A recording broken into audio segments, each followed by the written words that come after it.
Hello this is Ashok Bose and you are watching my channel beyond 61 and आज का topic है Chanakya on ethics and leadership.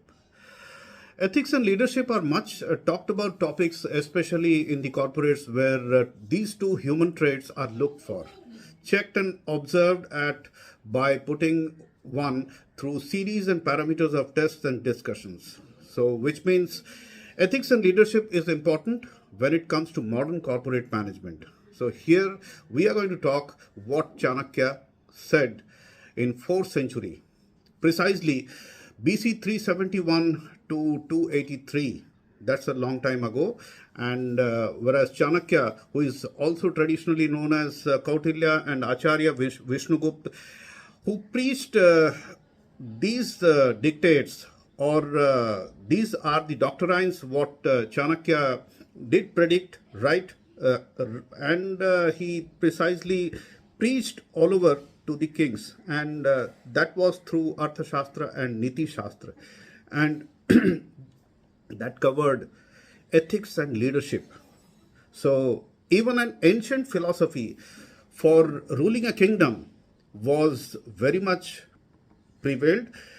was prevailing, and it has a relevance.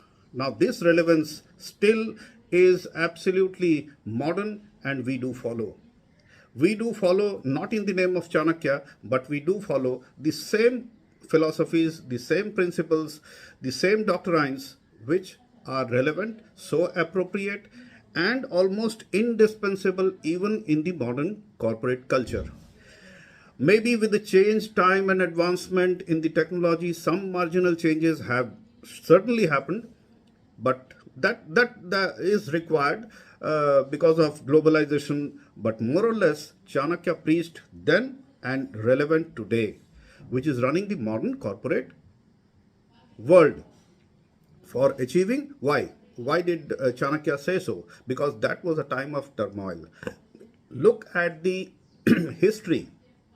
That was a time of turmoil where Nanda Vansh, Nanda the king, was a very indecisive king, and he was a spendthrift. He led a luxurious life. He spent away all his treasures into his luxuries.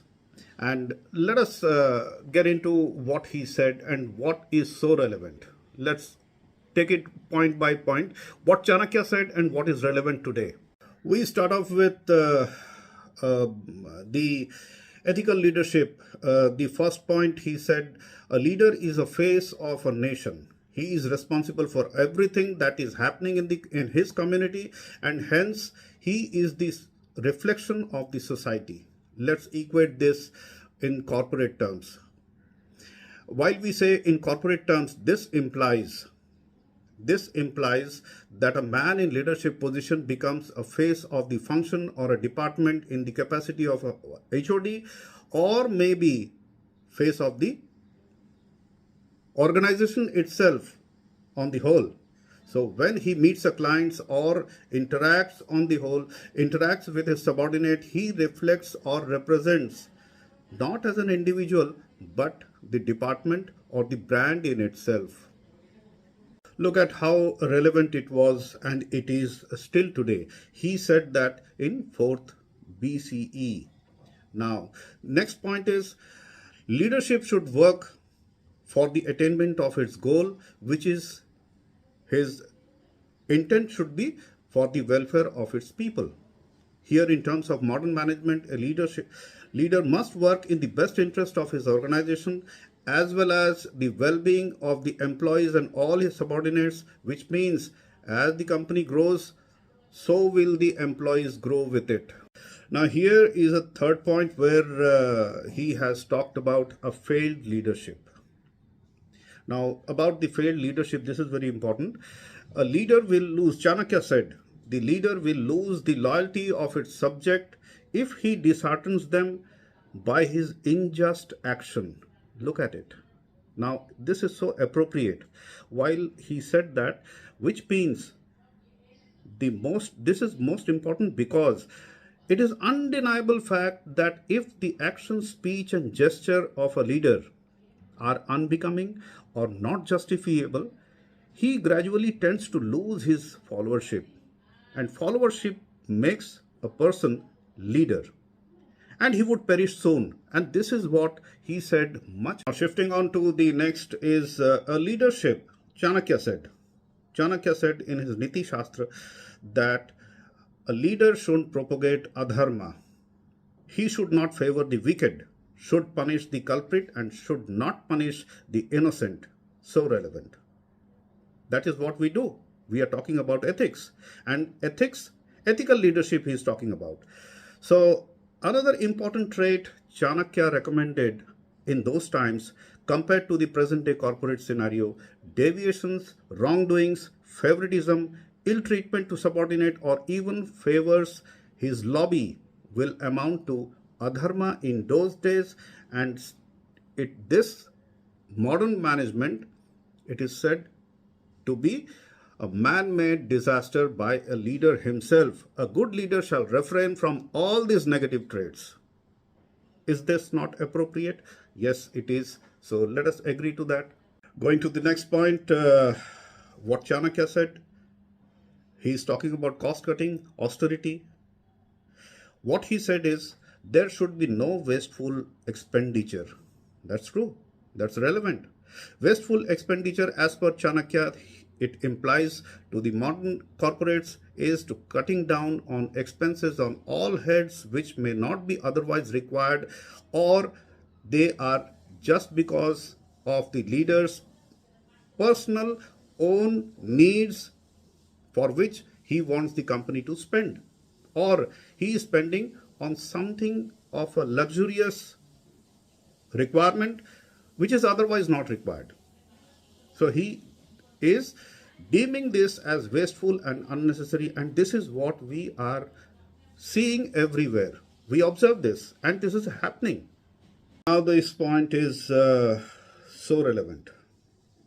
I can understand because I am a senior citizen and I have faced this many times. This might have been, I'm not trying to generalize it, may not be happening everywhere, but this does happen. This can be felt, but this cannot be explained, neither proved. Now how?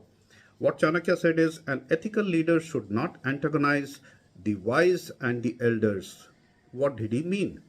Here in modern corporate, it is observed that an immature leader who has too much of an ego and lacks experience would not like to listen to a very experienced elderly person who might know the subject very well, is ignored, and the leader does not believe in participative management. If we do not involve everyone and we try to dictate, so a leader must be prepared to take the failures even. Going to the next point is also relevant.